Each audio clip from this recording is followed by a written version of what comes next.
하나님 말씀은 사무엘상 21장 1절부터 15절까지입니다. 구약성경 445페이지입니다.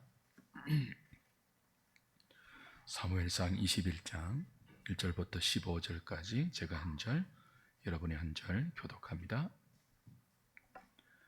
다윗이 노베에 가서 제사장 아히멜렉에게 이르니 아히멜렉이 떨며 다윗을 영접하여 그에게 이르되 어찌하여 내가 홀로 있고 함께하는 자가 아무도 없느냐 하니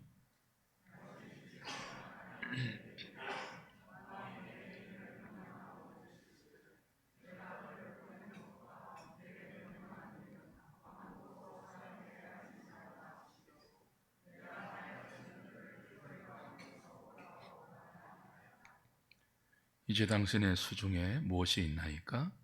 떡 5덩이나 무엇이나 있는 대로 내 손에 주소서 하니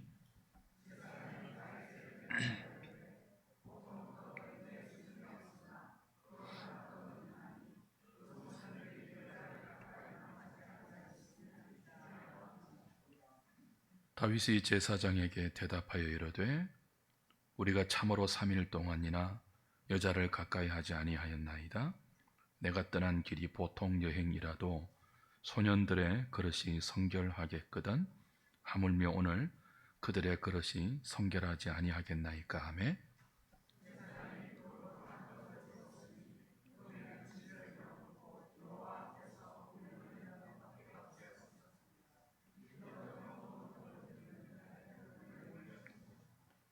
그날에 사울의 신하 한 사람이 여호와 앞에 머물러 있었는데 그는 도액이라 이름하는 에돔 사람이요 사울의 목자장이었더라.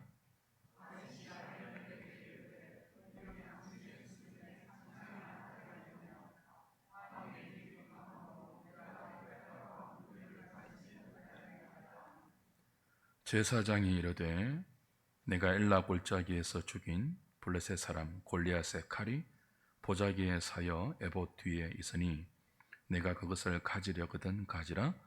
여기는 그것밖에 다른 것이 없느니라 하는지라.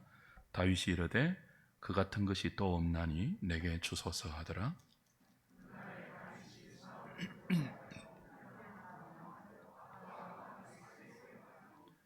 아기스의 신하들이 아기스에게 말하되 이는 그 땅의 왕 다윗이 아니니까 무리가 춤추며 이 사람의 일을 노래하여 이르되 사울이 죽인 자는 천천히요 다윗은 만만이로다 하지 아니하였나이까 한지라.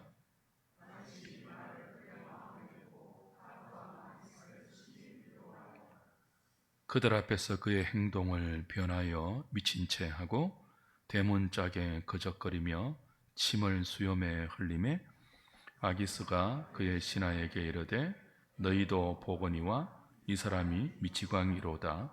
어찌하여 그를 내게로 데려왔느냐? 내게 미치광이가 부족하여서 너희가 이 자를 데려다가 내 앞에서 미친 짓을 하게 하느냐? 이 자가 어찌 내 집에 들어오겠느냐 하니라. 아멘.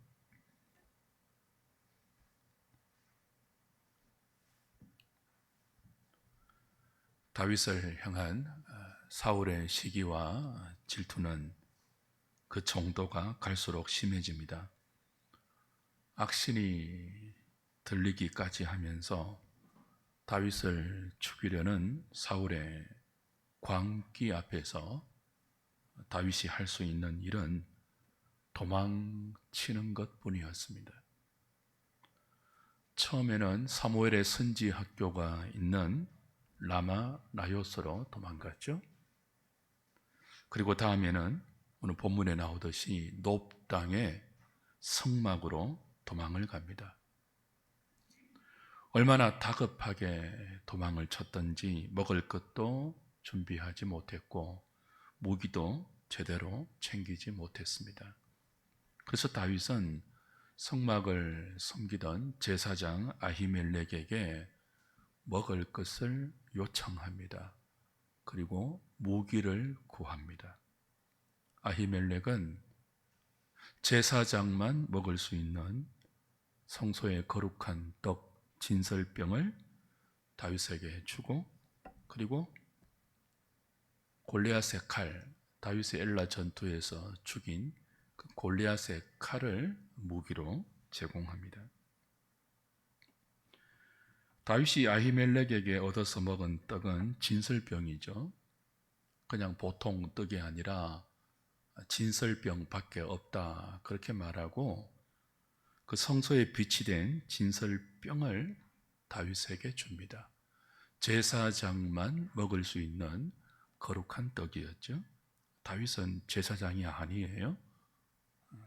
그런데도 제사장 아히멜렉은 그 떡을 다윗에게 주었고 다윗은 그 떡을 먹었습니다. 떡이 무엇입니까? 먹고 힘을 내서 살아가는 생존의 필수 요소이죠. 성소에 진열된 진설병은 모두 12개라고 했지 않습니까?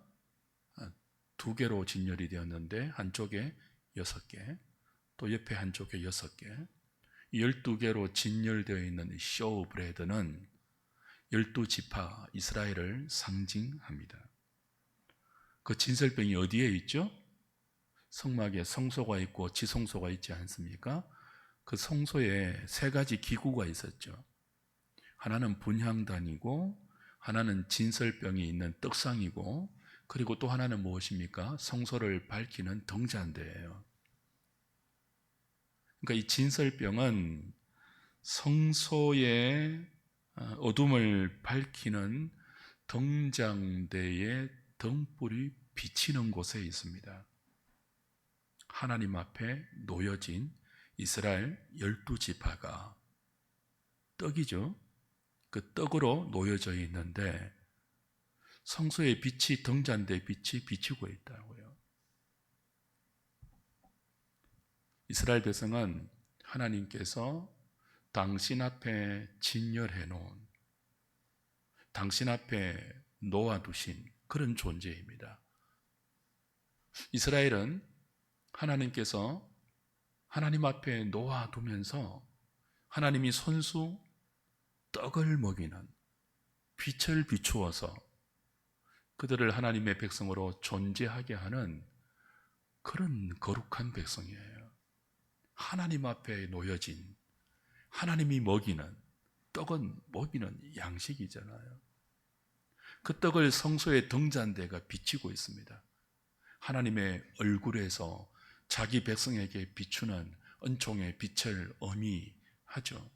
이스라엘 12지파는 그처럼 하나님 앞에 놓여서 하나님이 은혜로 먹이시고 하나님이 진리의 빛으로 비추어서 살게 하고 존재하게 한다는 의미입니다.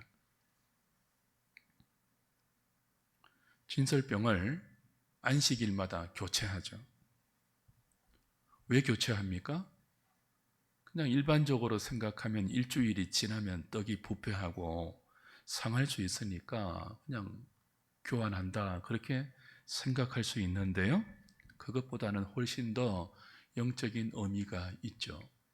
하나님 앞에 놓여진 이스라엘 지파, 하나님이 그렇게 불러서 모아와 당신의 얼굴 앞에 놓아두지 않았습니까? 근데 그들을 떡으로 먹이신다고요. 먹이는데 일주일마다 갈아서 매일 신선한 은총으로 공급하세요.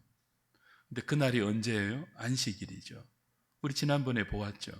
안식일이 무엇을 기억하는 날이었습니까? 하나는 하나님의 창조를 기억하고 다른 하나는요, 하나님의 구원을 기억하고 그 하나님이 창조주요 구원자임을 고백하는 날입니다.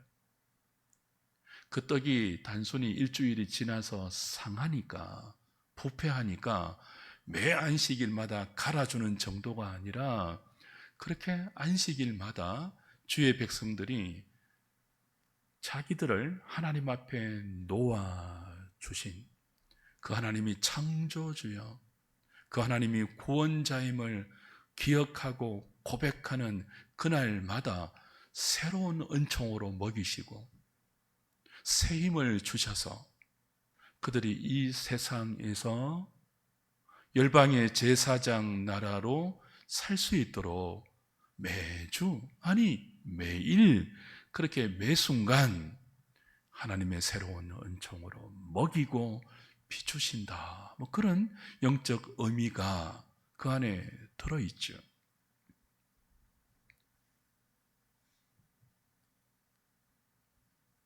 나중에 예수님은 이 사건을 바리새인과의 안식일 논쟁의 결정적인 근거로 제시하지 않습니까? 왜 그리스도가 이 사건을 지금 다윗이 놋땅에 있는 성막으로 도망가서 제사장만 먹을 수 있는 떡을 먹은 이 사건을 안식일 논쟁의 핵심적인 근거로 제시할까요?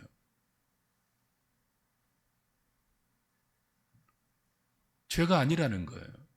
아히멜렉이 다윗에게 제사장만 먹을 수 있는 진설병을 제공하고 다윗도 제사장만 먹을 수 있는 거룩한 떡을 받아서 먹은 이것이 죄가 아니라는 거예요. 그처럼 안식일에 밀밭 사이를 지나가다가 시장에서 밀 이삭을 잘라서 비벼 먹은 예수님의 제자들도 죄를 범한 것이 아니라는 거예요. 오히려 그들을 비난한 바리새인들이 하나님 앞에서 율법의 의미, 성전의 의미, 안식일의 의미를 모르고 죄를 범하고 있다. 그 결정적인 근거로 우리 본문의 사건을 제시하시죠. 성소에 놓인 진설병은 하나님의 은총, 하나님의 자비를 드러내는 거룩한 떡입니다. 당신의 백성을 하나님이 은혜로 먹이신다.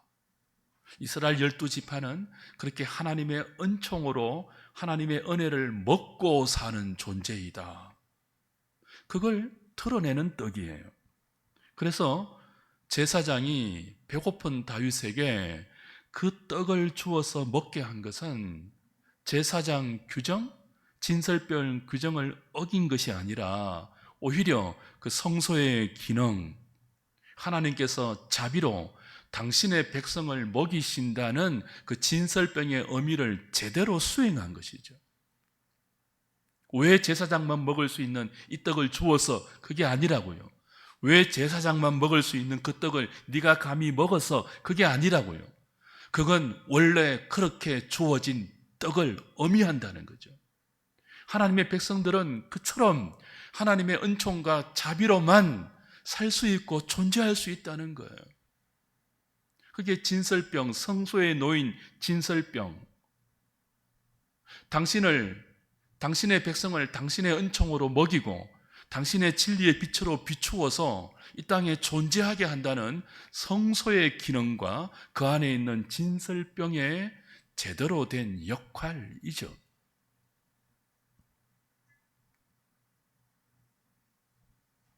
지금 다윗은 도망자입니다.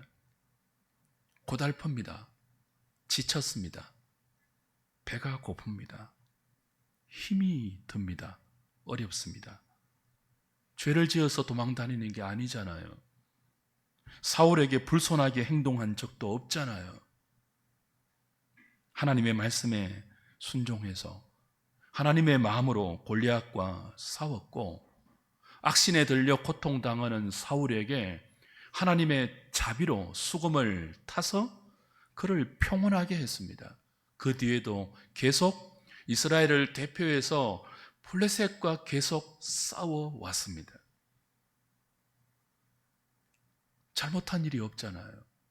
그런데도 사울은 계속 다윗을 미워했고 죽이려 했고 다윗은 그를 피하여 필사적으로 도망칠 수밖에 없는 억울하고 고달픈 신세가 되어서 여기 놋땅까지 와 있습니다.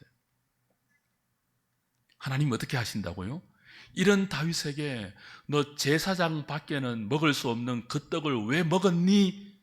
질타하지 않는다고요. 오히려 하나님이 아히멜렉을 통해서 제사장만 먹을 수 있는 그 떡을 제공해서 하나님의 백성들은 다윗만이 아니라 누구든지 그런 하나님의 은혜와 자비로 먹고 힘을 내고 여기 도망오면 여기 하나님께 피하여 오면 누구든지 그 하나님의 은총과 자비를 얻을 수 있다. 그것을 보여주세요.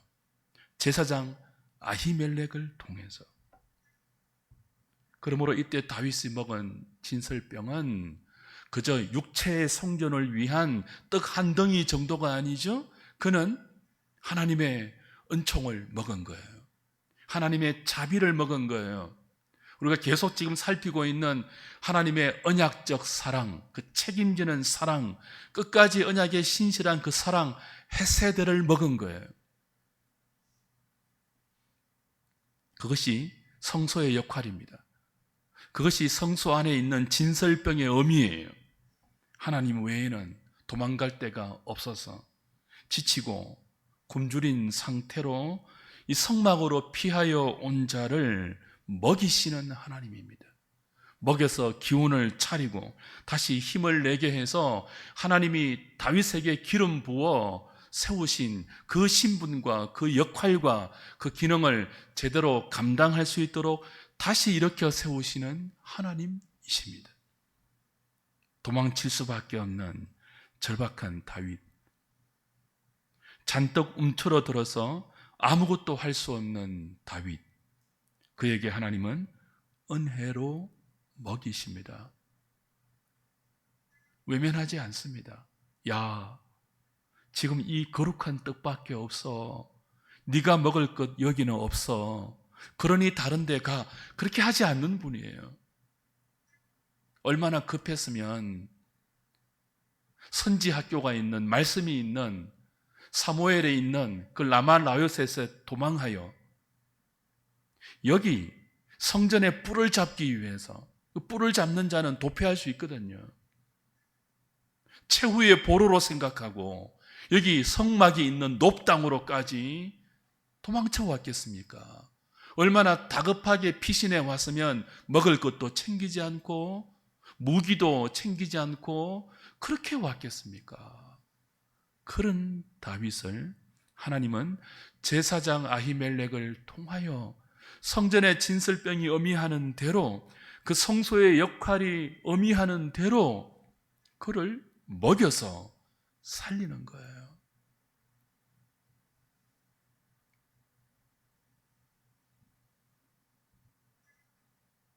오늘도 하나님은 당신에게 피하여 숨는 자들에게 이 떡을 먹이십니다. 거룩한 말씀의 떡을 먹이세요.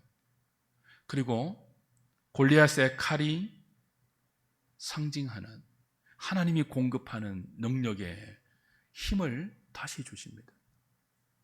다윗이 하나님의 능력으로 골리앗을 죽이고 빼앗아온 그 골리앗의 칼은 결국 하나님의 능력이 세상의 어떤 칼보다 능함을 대변하는 무기이죠. 칼 자체가 무기가 아니라 골리앗의 칼보다 더 강한 하나님의 능력을 다윗은 아히멜렉에게 새로운 무기로 공급받은 거예요. 성소의 역할이죠. 더 이상 갈 데가 없어서 하나님만 바라보고 하나님께 도망쳐온 당신의 백성, 당신이 기름 부어 세우신 새로운 이스라엘의 왕, 그러나 지금은 연단 기간이기에 여기까지 떠밀려온 다윗에게 하나님은 당신만이 먹일 수 있는 거룩한 말씀으로 다윗을 먹이고, 당신만이 주실 수 있는 당신의 능력을 다윗의 새로운 무기로 공급하시는 것입니다. 성소의 역할이죠. 오늘 저와 여러분이 주의 이름으로 여기 모였습니다. 여기가 하나님이 임재하는 성소라면 누구든지 같은 절박한 믿음으로 하나님을 의지하여 나온 자를 먹이실 것입니다. 당신의 거룩한 말씀으로 먹이실 것입니다.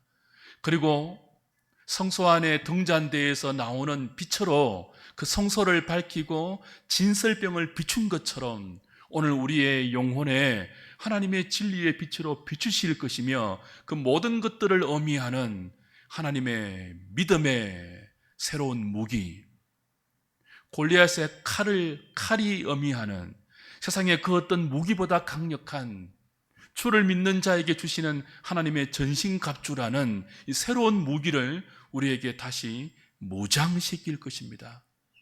이 저녁이 그렇게 하나님이 주시는 생명의 떡을 먹고 하나님이 입히시는 하나님의 전신갑주로 무장하는 복된 저녁이 되기를 바랍니다. 그래야 우리가 하나님이 의도하신 대로 하나님이 인도하는 이 기름 부음 받은 자의 길을 갈 수 있어요. 그런데 참 이상하죠. 하나님이 다윗을 먹이지 않습니까?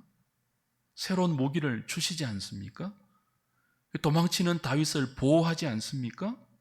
그런데 먹을 것을 주시고 무기를 주시면서도 정작 도망자 신세는 면하게 하지 않습니다. 기가 막힌 장면이에요.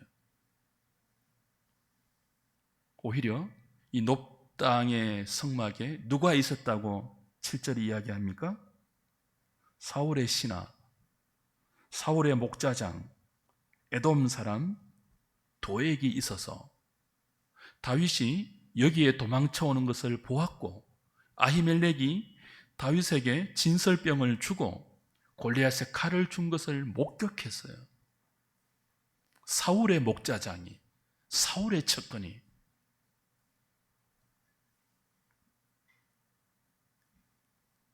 그러니까 여기도 이제 다윗에게는 안전한 곳이 아니죠. 사울이 지금 다윗을 죽이려는 광기에 휩쓸려서 다윗을 찾으려고 전국으로 수배령을 내리지 않았습니까? 근데 이걸 사울의 척근이 본 거예요. 여기까지 도망쳐온 다윗을. 실제로 다음에 보겠지만 22장 가면 이 도액이 밀고 합니다. 사울에게. 그리고 다윗을 먹인 아히멜렉을 죽입니다. 아히멜렉만 죽는 것이 아니에요. 그의 가문의 몇백 명의 식솔들이 다 죽습니다. 사울이 무슨 짓을 한 거예요?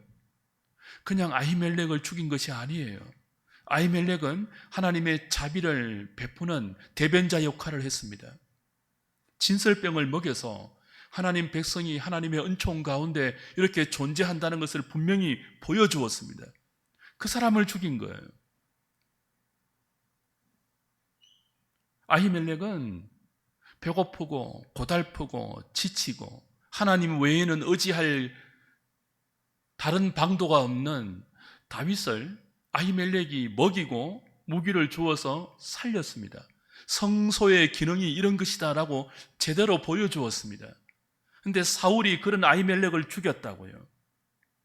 성소를 능멸한 것이죠. 이스라엘이 원해서 세운 왕이 사울입니다. 그토록 원해서 하나님이 그토록 반대했지만 고집하고 고집해서 하나님이 그래 좋다, 너희들이 그토록 원하는 인간왕의 모습이 어떠한지를 내가 보여줄게 라고 세우신 왕이 사울이에요. 그가 뭐 하고 있습니까? 성소가 성소의 기능을 하고 있는데 그걸 짓밟아 버린다고요.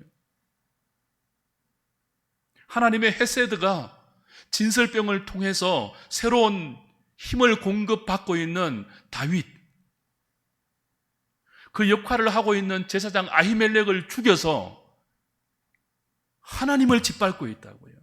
이게 누구라고요? 이스라엘이 그토록 원했던 인간 왕의 모습이에요. 그들이 그토록 원했던 인간 왕이 뭐 하고 있습니까? 하나님의 은총으로만 살 수 있는, 하나님께 도망온, 그래서 하나님의 자비의 그 헤세드를 흘려보내고 있는 제사장을 죽이고 있다고요. 하나님이 사무엘을 통해서 경고한 그대로죠. 너희들이 그토록 인간왕을 원해서 나의 왕됨을 거부하고 왕을 달라고 고집하는데 그들이 너희들의 왕이 되면 안식과 평안과 생명이 아니라 부역과 고통과 압제와 고난이 따를 것이다. 그런데도 내가 너희들에게 인간왕을 세워주기를 원하느냐? 그래 주세요. 그래서 허락한 왕이 사울이라고요. 그가 뭐 한다고요? 성전을 짓밟고 있어요.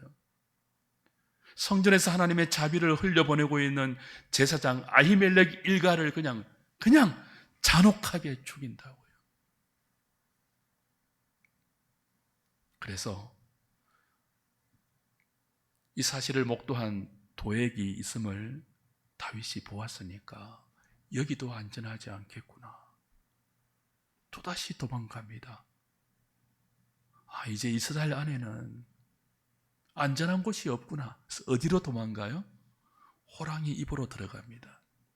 적군, 늘 이스라엘과 싸우는 적군 블레셋의 심장 아기스 왕 앞으로 가요.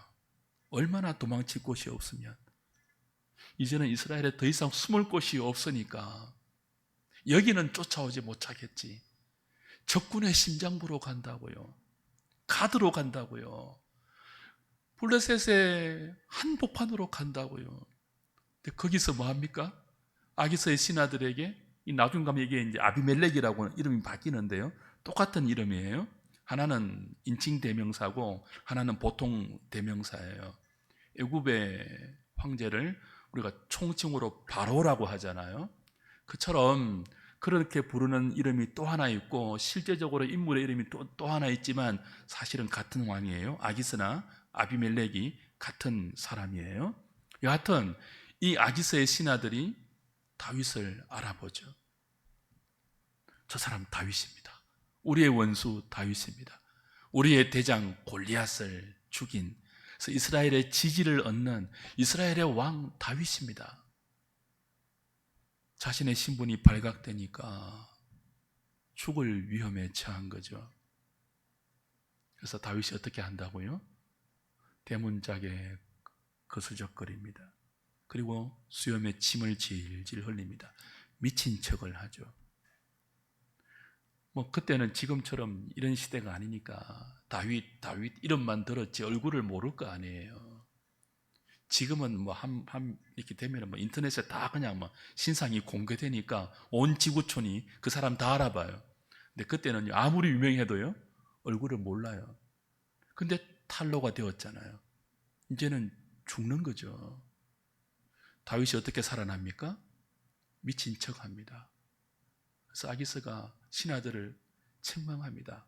미친 사람이 또 없어서 내 앞에 미친 사람을 데리고 와 내 칼을 더럽히려 하느냐라고 신하들을 책망하면서 다윗의 미친 척하는 연기에 아기스가 속아 넘어가서 풀어줍니다. 그래서 살아나와요. 그때 만들어진 시편이 여러분이 잘 아는 시편 34편과 56편입니다. 계속 우리가 지금 사무엘상을 살피면서 반복해서 말씀드리고 있죠. 지금 사울은 사실상 하나님께 버림받은 상태 아닙니까? 그리고 다윗은요, 사울을 잇는 다음 왕으로 기름 부음을 이미 받았잖아요. 그런데도 하나님은 어떻게 하십니까? 사울을 적시 폐위하지 않습니다. 오히려 사울이 계속 왕의 권위를 행사할 수 있는 정치적, 군사적 힘을 계속 허용하세요. 그리고 그런 사울에게 다윗은요, 이미 기름 부음을 받았는데 다윗은요, 도망자 신세가 되게 하십니다. 사울은 사무엘상 끝부분에 가서야 죽습니다.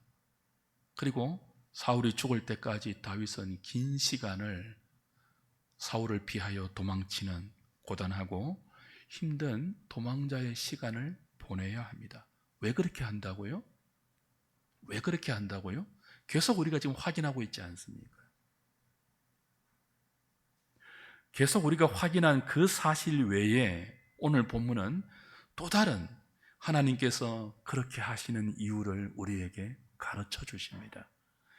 이 사건을 경험하고 다윗이 시편 두 편을 지었다고 했죠. 하나는 시편 34편이고 하나는 시편 56편인데 시편 34편 8절 보세요. 여러분이 잘 아시는 구절, 저도 여러 번 인용했던 구절, 시편 34편 8절.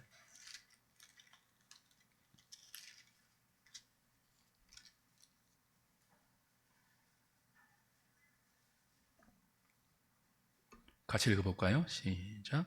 너희는 여호와의 선하심을 맛보아 알지어다. 그에게 피하는 자는 복이 있도다. 자, 34편 제목을 보십시오. 제목이 어떻게 되어 있죠? 다윗이 아비멜렉 앞에서 미친 채 하다가 쫓겨나서 지은 시. 그러니까 오늘 사무엘상 21장 10절부터 15절에 나와 있는 이 사건을 경험하고 나서 다윗이 지은 시예요. 이 사건을 경험하고 다윗이 지었는데 그 지은 시의 핵심이 8절이에요. 너희는 뭐 해라고요? 여호와의 선하심을 맛보아 알지어다. 그에게 피하는 자는 복이 있도다. 그러니까 다윗 자신이 하나님께 피했잖아요. 사무엘이 있는 선지학교 라마나요스로. 그 다음에는요, 성막이 있는 높당으로 하나님께 피하였잖아요. 근데 그 결과는 그때 하나님의 은총을 맛보았지만 외적으로 보면요, 여전히 도망자의 신세를 면하지 못했죠. 근데 그 지난하고 고달프고 힘든, 그리고 어디까지 갔다고요? 블레셋의 심장부인 가드에 아기스 앞까지 갔지만 거기서 미친 척하고 겨우겨우 살아나왔는데 그 모든 도망자의 과정, 지금까지의 그 모든 도망자의 과정을 하나님께 피하는 과정이었는데 그런 과정을 통하여 다윗 자신은 무엇을 맛보았다고요? 여호와의 선하심을 맛보았다. 너희들도 여호와께 피한다면 나처럼 여호와의 선하심을 맛보아 알 수 있으니까 너희들도 그렇게 여호와의 선하심을 맛보기를 원한다. 그렇게 시편을 지었다고요. 다윗이 맛본 여호와의 선하심을 다른 말로는 뭐라고 표현할 수 있습니까? 사무엘상의 또 다른 주제이기도 하죠. 헤세더입니다. 책임지는 사랑. 끝까지 자기 백성을 언약적 사랑으로 신실하게 지키는 사랑. 근데 우리가 보기에는요, 거기 무슨 여호와의 선하심이 있습니까? 침 질질 흘리고 미친 척 하면서 겨우겨우 목숨만 부지했는데 거기 무슨 여호와의 선하심이 있냐고요. 무스테리온이죠. 미스테리이죠. 신앙의 신비입니다. 그러니 다윗의 이 고백은 사무엘상 21장 10절부터 15절 블레셋 왕 아기스 앞에서 미친 척 하다가 겨우겨우 살아남아서 지은 이 시는 비단 그 사건만이 아니라 지금까지 다윗이 도망자의 신세가 되어서 여호와께 피하여 온 그 모든 과정, 그 모든 여정에 하나님께서 자신에게 당신의 헤세드, 선하심, 인자하심, 그 책임지는 사랑을 맛보여 주셨습니다. 그 사랑으로 나를 보호해 주셨습니다 하는 놀라운 고백입니다. 요나단의 언약적 사랑을 입었지 않습니까? 그 요나단의 언약적 사랑 때문에 사울이 자신을 죽인다는 것을 알고 도망칠 수 있었죠. 사무엘의 라마나요스에서 하나님께서 다시 그 선지학교의 말씀을 통하여 자신을 지켜주었던 것, 자신을 죽이려고 왔던 세 번의 모든 시도에서 사울이 보낸 사람을 하나님이 예언을 주셔서 사울의 뜻을 이루지 못하게 하셨고 오히려 다윗을 지켜주셨지 않습니까? 다윗은 그것을 무엇으로 고백하고 있다고요? 내가 맛본 여호와의 선하심이다. 이렇게 고백한다고요. 거기서 사무엘의 안전을 위해서 성막이 있는 높당으로 도망갔습니다. 여호와께 피하였습니다. 제사장만 먹을 수 있는 진설병을 하나님이 아히멜렉을 통해서 먹여주셨습니다. 다윗은 그것을 무엇으로 고백합니까? 여호와의 선하심이다. 골리앗의 칼을 새로운 무기로 공급받았습니다. 여호와의 선하심을 내가 맛보았다 그럽니다. 그런데도요, 도망자 신세는 끝나지 않았습니다. 기가 막히죠. 그것이 성도의 인생입니다. 우리의 신앙 여정이 그렇다고요. 우리가 순간순간 어디 가운데서 살아간다고요? 여호와의 선하심을 맛보며 살고 있습니다. 세상은 몰라요. 그게 무슨 여호와의 선하심이냐 그럽니다.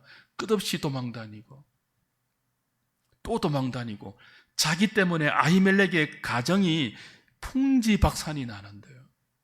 자기 때문에 제사장이 죽는 것을 보는 심정이 어떻겠습니까? 높당에서도 모자라서 적진의 한 가운데로 도망칩니다. 신분이 탈로되고 살아남기 위해서 미친 척을 합니다. 여러분 이런 인생을 원하십니까? 근데 다윗은 놀라운 고백을 하죠. 그렇게 하나님께 피했더니 겨우겨우 미친 척하면 살아나왔잖아요. 근데 뭐라고 고백한다고요? 그것도 여호와의 선하심이었다. 고백합니다. 우리만 알 수 있는, 세상이 모르는 신앙의 신비이죠. 미스테리입니다. 듣기는 들어도 세상은 모르는, 보기는 보아도 불신자들은 모르는, 그러나 하나님의 은총으로 눈이 열려서 거룩한 제사장만 먹을 수 있는, 거룩한 당신의 백성들만 먹을 수 있는, 여자들로 몸을 더럽히지 않는 다윗의 소년들이 함께 먹을 수 있었던 그 거룩한 자가 먹을 수 있는 그 진설병을 먹는 그 사람들은 알 수 있는, 세상 사람들은 아무리 보아도 아무리 들어도 모르는 그 하나님 나라의 생명의 미스테리를, 그 무스테리온을, 그 신비를 우리는 보고 알 수 있는, 듣고 알 수 있는 여호와의 선하심을 지금도 우리는 뭐예요? 맛보고 있다는 거죠.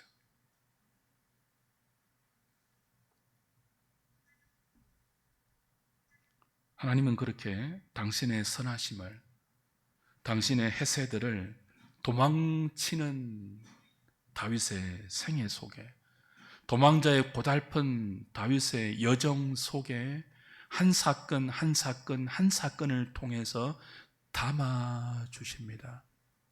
너는 기름 부음 받은 나의 택한 왕이지만 지금도 그렇고 앞으로도 그렇고 내가 주는 이 은총, 이 헤세드, 내가 끝까지 책임지는 이 언약의 사랑 외에는 너는 생존할 수 없고 유지할 수 없고 살아갈 수 없는 존재란다. 그걸 사건 속에서 여호와의 선하심으로 담아내신다고요. 그리고 다윗은요, 그 자신에게 담긴 그 하나님의 선하심을 사울을 죽이지 않는 또 다른 헤세드로 풀어내죠. 이스라엘이 그토록 원했던 인간왕 사울과는 다른 하나님이 세우시는 하나님의 대리 통치자의 모습, 무엇이라고요? 하나님이 도망자 기간의 연단을 통해서 그에게 담아낸 이 하나님의 언약적 사랑, 여호와의 선하심을 그만 맛볼 뿐 아니라 너희는 여호와의 선하심을 맛보아 알지어다. 그에게 피하는 자는 그 맛을 나처럼 볼 것이다 라고 자신을 죽이려는 사울에게 그 하나님의 선하심을 그대로 흘려보내는, 하나님을 대리하는 통치자로 그가 길러지고 자라나고 있죠. 미스테리입니다. 하나님 나라는 그렇게 우리 안에 하나님의 은총으로, 그분의 헤세드로 우리의 인격 속에, 여러분의 존재 속에, 여러분의 성품 속에 그렇게 은혜를 통해서 담겨지는 것입니다. 그걸 우리는 우리의 남은 생애 속에 그 헤세드를 흘려보내는, 여호와의 선하심을 흘려보내는 통로로 살아내어야 합니다. 하나님이 세우신 대리 통치자의 모습으로, 사람들이 원하는 인간 왕의 모습이 아니라 죽이고 창 던지고 하나님의 성소를 짓밟는 사울의 모습이 아니라 다윗의 모습으로 우리는 그렇게 길러져야 하고, 우리 속에 담긴 여호와의 선하심을 흘려보내는 사람으로 남은 생애를 살아내어야 합니다. 우리가 흔히 표현하는 말이 있죠. 미친 사람 뭐라고 표현합니까? 맛이 갔다 그럽니다. 다윗이 블레셋 아기성 왕 앞에서 어떻게 살아났습니까? 맛이 간척했습니다. 미친 척했습니다. 맛이 간척해서 살아남았는데 그가 그 경험을 통해서 지은 시편을 통해서는 무엇이라고 간증한다고요? 내가 맛이 간척해서 살아남았는데 하나님의 맛을 보았다. 그렇게 말해요. 기막히지 않습니까? 성도는 그런 존재입니다. 이 기막힌 간정이 있는 존재예요. 누가 알겠습니까? 우리 외에는.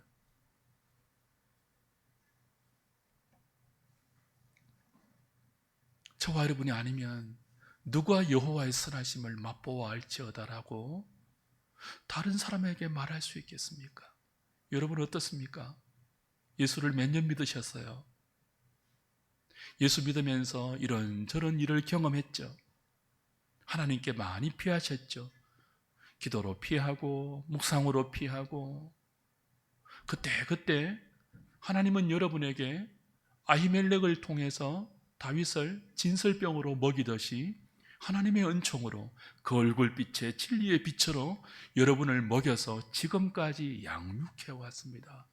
그러면 여러분의 속에, 여러분의 말과 인격과 존재와 성품 속에 무엇이 담겨야 하겠습니까? 여호와의 선하심이 담겨 있어야 합니다. 그리고 여러분만 흘려보낼 수 있는 그 여호와의 선하심을 여러분은 만나는 모든 사람들에게, 여러분이 부딪히고 경험하는 모든 사건들 속에서 풀어내셔야 합니다. 여러분의 말로, 여러분의 관계로, 여러분의 일거수일투족으로. 하나님 그것을 위해서 도망자 신세를 면하게 하지 않습니다. 여전히 사울을 살려주시고 기세등등한 왕의 위세를 부리게 하시고 다윗은 그 위세 앞에 도망 다니기에 급급한 존재로 허락하십니다. 그리고 그 기가 막힌 도망자의 기간 동안 무엇을 담는다고요? 여호와의 선하심을, 그 걸음걸음 부딪히는 사건과 만나는 모든 사람들을 통해서 담아내신다고요.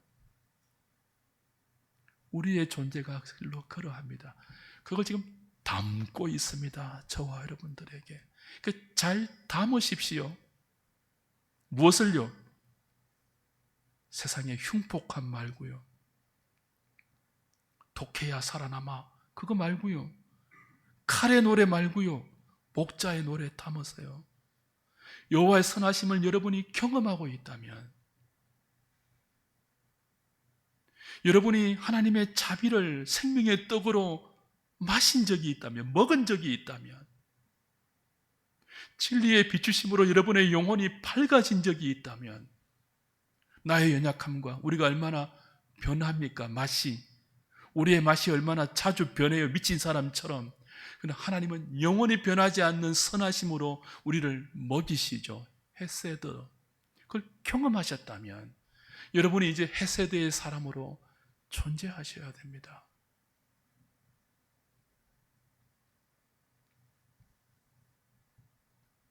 다음 시간에 보겠지만 이렇게 여호와의 선하심을 맛보아 안, 그 여호와의 선하심을 그 존재 속에 지금 담아내고 있는 다윗 곁으로 하나님은 갈 곳 없는 자, 사람 의지할 데가 더 이상 없는 자, 고달픈 자, 곤비한 자, 피곤한 자, 도망치는 신세들을 다 아둘람 공동체로 다윗 곁으로 불러 모아 주십니다. 교회는 그렇게 모이는 공동체예요. 떵떵거리고 나는 하나님께 택함 받았어, 기름 부음 받았어, 그러니 이제 내 앞길은 승승장구 형통대로 세상이 부러워할 만한 외형적인 힘을 가지고 나처럼 예수 믿으면 이렇게 될 수 있어, 그것 말고요.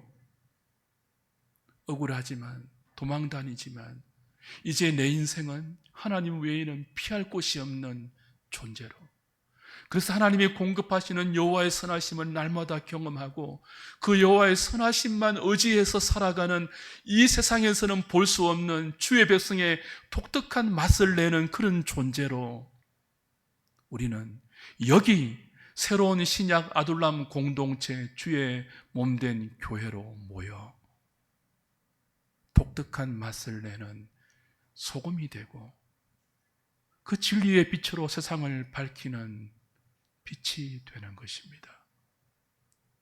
근데 우리는 뭘 싫어해요? 이런 다윗 싫어해요. 도망치는 다윗 싫어해요. 그 도망치는 기간 동안 하나님의 선하심을 담는 다윗 싫어해요. 어떤 다윗만 원하죠? 골리앗 물리치는 다윗. 사울은 천천히지만 다윗은 만만이로다. 사람들의 환호와 인정과 칭찬받는 다윗. 내 가는 길을 누가 막아? 형통대로를 걸어가는 다윗. 그것만 원하죠. 그래서 우리가 뭘 맛보고 있지 못할 수 있다고요? 여호와의 선하심을 맛보지 못할 수 있습니다. 무엇을 꿈꾸는 한요? 형통대로만 꿈꾸는 한에서는요, 여호와의 선하심은요, 승리에 도취된 왕궁에서 잘 담기지 않습니다. 하나님만 의지하는, 여호와께 피하는, 오늘은 여기로 피하고 내일은 또 저기로 피하고 노업 땅으로 블레셋으로 피하고 그렇게 고달픈 성도의 삶을 인생 여정의 이름으로 살다가 그때그때 하나님 먹이시는 진설병을 먹고 그때그때 하나님이 새롭게 무장시켜 주시는 전신갑주를 입고 여호와께 피하는 자만 여호와의 선하심을 담아낼 수 있습니다. 그런 공동체, 그런 성도들 되기를 원합니다. 예수 믿는 사람이 똑같이 잔인하고 다른 사람 짓밟고 자기에게 온 기회 놓치지 않으려고 기독교라는 신앙의 이름으로 다른 사람보다 빨리 가려는 열망을 벗어버리지 못한다면, 그 야망을 우리 힘으로 내려놓지 않는다면 하나님이 여러분을 꺾으실 것입니다. 그리고 여호와의 선하심을 가장 절망스러운 자리에서 배우게 하실 것입니다. 왜 구약 성경이 존재합니까? 왜 다윗의 생애가 이 긴 사무엘상이라는 역사서를 통해서 우리에게 읽혀져야 합니까? 그런 도망자 되지 않고도 하나님이 거울의 교훈으로 주신 진리의 말씀을 읽고 묵상하고 소화시켜서 마치 도망자처럼 하나님께 피할 수 있도록 진리의 말씀을 주셨습니다. 그러니 사랑하는 여러분, 하나님 외에는 피난처가 없는 사람처럼 매 순간 절박하게 여호와를 찾으십시오. 그리고 제발 여호와의 선하심을 맛보는 성도들이 되십시오. 그리고 제발 그 여호와의 선하심을 흘려보내는 빛이 되십시오. 소금이 되십시오. 사울의 옷자락을, 사울의 목을 벨 수 있지만 베지 않고 살려주는 헤세드의 사람이 되십시오. 그것만이 오늘 이렇게 조롱받는 한국 교회를 새롭게 할 수 있는 유일한 길입니다. 윤석열이 교회를 살리지 않습니다. 이재명이 살리지 않습니다. 제발 정치 이야기하지 마세요. 교회에서 그딴 짓들을 하고 계십니까? 여호와의 선하심을 배우십시오. 하나님께 피하십시오. 인간 지도자에게 여러분의 소망을 두지 마십시오. 사울 왕들입니다. 하나님의 도구에 불과합니다. 여호와의 선하심을 담지 못하는 교회가 무슨 교회입니까? 진설병이 없는 교회가 무슨 교회입니까? 자비가 없는 교회가 무슨 성소입니까? 정치 이념에 함몰된 교회가 무슨 주님의 교회입니까? 말씀을 들으십시오. 자비를 여러분에게 담으세요. 우리만 흘려보낼 수 있는 진리의 빛을 비추세요. 정의에 대해서 침묵하지 마세요. 약자를 짓밟는 세상의 정치에 여러분의 목을 매지 마세요.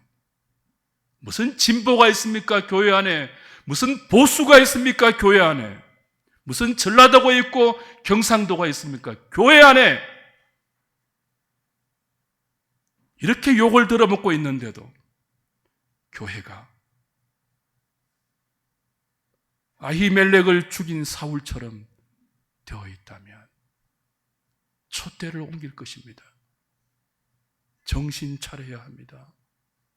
하나님의 교회에 여호와의 선하심이 흘러넘칠 수 있도록 여기 피하여 온 모든 인생들이, 모든 영혼들이 진설병을 먹을 수 있도록 여기에 하나님이 허락하신 진리의 빛을 볼 수 있도록 여기에 세상 나라와 다른 하나님의 나라가 있음을 맛볼 수 있도록 저와 여러분들이 여호와의 선하심을 담아내어야 합니다. 하나님이 우리의 그것을 담아내시려고 합니다. 그런 공동체 될 수 있게 해달라고 이 저녁에 기도할 수 있기를 원합니다.